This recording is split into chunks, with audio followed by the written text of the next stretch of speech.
want to take a little bit of time and talk to you guys about existential theory as it relates to what you're reading in this chapter. This week, as you explore existential theory, you're moving away from some of the earliest theoretical standings that gave psychology and later counseling the roots that it has. When Freud came out with his theory and provided this structure for how humans come to be and how they get broken and how you fix them, it was unparalleled. It was unprecedented. And it widely began the conversation of people looking at how humans function and develop internally as opposed to just dealing with the external world. Now, some of that had happened in other professions and fields like philosophy and other types of arenas, but not really when it related to how humans function in terms of their overall health and internal systems and health. And so when you look at existential theory, Viktor Frankl was a student of Freud's, and he studied psychoanalysis. He was heavily influenced by psychoanalytic theory. But like Adler and Jung and several others who studied under Freud, Freud was well known for not taking criticism well. And he would mentor and teach other men his psychoanalytic theory. And most of them would say, there's a lot to this, but I don't really think that that's accurate. And Freud had almost no tolerance whatsoever for differences because he didn't believe that anyone understood it well enough to combat or to conflict with what he had said. And so he would just kind of kick him out of his camp. And so Viktor Frankl had the biggest issue with Freud's deterministic mindset on how humans function and what we do. Freud said, okay, so here are the things that you go through in early life before you even have a lot of your full decision making. These things happen. And if you don't go through them very well, here are the things that happen as a result. If you get, stuck in this type of phase, here are the things that you're going to struggle with. If you have this, here's what's going to happen. Here's what comes from this. It was all very black and white, very directly related. And Viktor Frankl said, I think there's something missing here. He actually began to develop this existential concept of therapy before his days in the Nazi prison camp. But it was all based around concepts of like freedom and meaning and being able to craft and create meaning from our lives and values and the area that exists outside of just our behavioral engagements in the world and with other people. And he said there's more going on here, and our full experience is not just determined by our relationships with the people who raise us and by what happens to us during that time, that as humans, we have the ability to find freedom in our internal spaces and minds, and we can create meaning and find significance outside of that. Now, I'll tell you, as in Christian psychology and counseling, existential theory is one of the most criticized and also one of the most connected at times. It's highly controversial because his concepts and ideas on existential therapy were really rooted in his studying of early philosophy. A lot of those philosophers were not very connected to the idea of deities or God at all. A lot of Christians for a long time said existential theory is not one that can be overlaid and overlapped with a Christian worldview or mindset. I would tell you it's not true. Um, that regardless of whether men know it or not, that God is truth, and anything that brings truth is from and of Him, whether people realize that or not. And when you look at the concepts that, listen, bad things happen to us and issues and problems occur, but our ability to transcend the understanding of just what's happening around us and to find value, meaning, peace, and security in another space, to me, is a complete overlay, not necessarily in and of ourselves, but as a connection to God who provides that to us, and that's why we can do that. So I think that there is some connection there that Christians have often overlooked in historically. Currently, this is more of what you hear too. But Frankl was interested in this and was saying this before his time in a Nazi prison camp. And then when he was taken to one and he came out of that, he said, I only believe what I believed before, even more now. Because while he was there, they could control everything about him except what was happening inside, and that he was fully free to find the space and freedom. It always reminds me of the movie. I think the movie Life is Beautiful. If you've never seen it, highly recommend it. But the movie Life is Beautiful, to me, fully embraces and shows the heart and soul of Frankl's concepts on this existential therapy piece. So just to go through some of the major aspects of it and things that are important to remember and how it differentiates is that when he looked at the person, he was not okay with just understanding a person by what they do or how they responded or what they've been through, that there's this whole space inside. And it starts with, and you'll see in your text, there's multiple propositions that existential theory sees as true and really anchors on. So self awareness is a huge concept, and the ability to know ourselves and to fully understand and connect to what's happening inside of us, to be able to know it, to be able to label it, to be able to talk about it, and that we're subject to the widest range of experiences. But we can know those and be aware of them and be able to share them with others.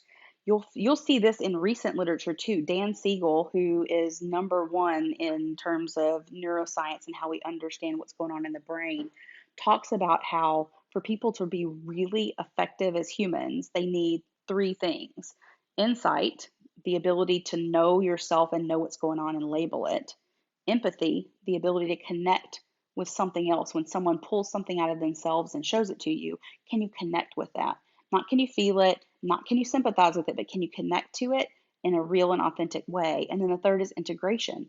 And that's just like in the Townsend model and the character structure, the ability to tolerate the negatives and positives in life and to integrate reality. And I would tell you that existential therapy and theory really connects to those concepts of being able to have insight and share with others, to connect in those places, and also to be able to integrate the positives and negatives. That there are really difficult things in life, and that we are not bound to only understanding ourselves in those times and through those difficult things. The second proposition is freedom and responsibility. It's the ability to know that we are free to choose and do what we want, and we have the responsibility for those choices. I always teach my kids that their privilege or freedom or rewards or what they want to do is always on a scale with their responsibility level, and that their job is to increase or decrease their responsibility. The more responsibility that they put on, the heavier that responsibility side gets. And my job as the parent is to put more privileges and more freedom and autonomy on the other side so that it's balanced. That if you have too much responsibility and not enough freedom, then you feel overwhelmed and you feel beaten down and you tend to be resentful. And if you have too much privilege without the responsibility to counterbalance it, you don't have to really take responsibility for the freedoms and autonomy that you have. You have more authority over your life than you have responsibility for it. You become entitled and a bit of a brat, right? And you tend to think that the world should work in a certain way. Well, that is a great parenting concept, but it's also a life concept, that in life, if we don't understand that balance of privilege and responsibility, and when I say privilege, I mean like the ability to do things really I say privileges for my kids, like the privilege to be able to have a cell phone or to have more time up in the evenings or whatever it is. But in life, it's really more about the autonomy or the authority over our lives, some of that adulthood kind of places when you look at character structure. If you don't have the responsibility piece and understand that balance of it, then things really go awry. But that we have the ability and we're free to make our choices and then live in those choices. And the choices that we make come with the consequences, and we live in and balance those. Proposition 3 is striving for identity and relationship with others. That in existential theory, it's the understanding that we have to really know who we are and be able to connect that to another person in a real and authentic way. Not shallow, not hiding, not presenting a masked self, not trying to put something out there. It's the courage to be. And recognizing that our experience of being alone versus relating to others has a lot to do with our courage to show up and be who we are.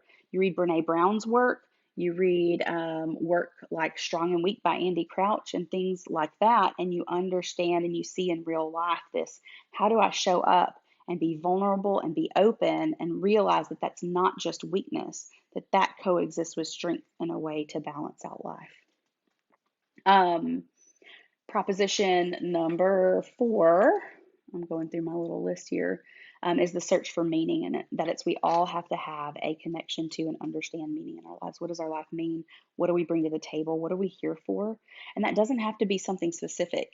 In the Lutheran tradition and Lutheran theology, it says that all vocations are calling, that the Lord has put us all here for a purpose and for a reason, and that when we understand our calling and we give ourselves fully to our vocations, whether that's something like ministry and missionaries and evangelism and discipleship and those types of engagements in church work. But Martin Luther was one of the first people to say those people aren't more highly called than the businessmen and the helpers and the physicians, that those are holy callings as well. And in existential theory, one of the components is the ability to find meaning, to be able to look into something and locate the meaning for us so that we're living a more fulfilled life. I'm very connected to that concept, what I've realized as I have grown in my own career in life, but also as I've mentored other younger people in their careers and lives, that the more able you are to find meaning where you are, the more likely you will be satisfied and find meaning at the next places. So often we get this idea in our head that it'll be the next thing. Young people, if I can just get past this year, if I can just get out of junior high, if I can just graduate and go to college, if I can just get out of college, if I can just get married, have a kid, whatever. And those people, it's not that any of those things will ever bring that. It's that the mindset is, I need something to happen to feel fulfilled and satisfied. Where when we search for meaning and we can find meaning in the now, our ability to connect with what's going on right now gives us the ability to connect at each of those levels. So what you find is that the happiest single people are typically the happiest married people, and are typically the happiest parents, and are typically the happiest empty nesters.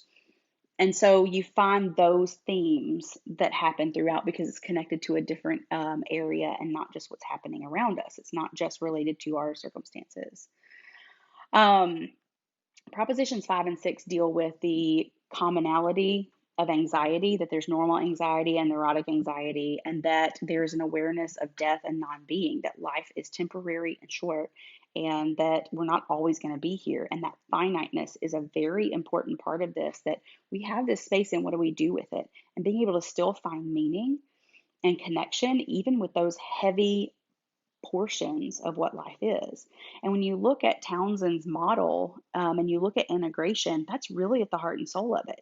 That ability to know that things are hard and life is difficult, and at the same time, there are such beautiful places and spaces, and that we can live fully in moments of pain and live fully in moments of pleasure and joy without one completely overtaking the other and eliminating the ability to feel the other. And so existential therapy, as you go through and you read this chapter and it talks about how do you do therapy this way, it's all about helping people recognize that internal space, get to know themselves, and to build the capacity to create the type of life that they want, not necessarily because they have certain outcomes, but because they know how to work within the framework of what life really is and find the joy and meaning in those spaces.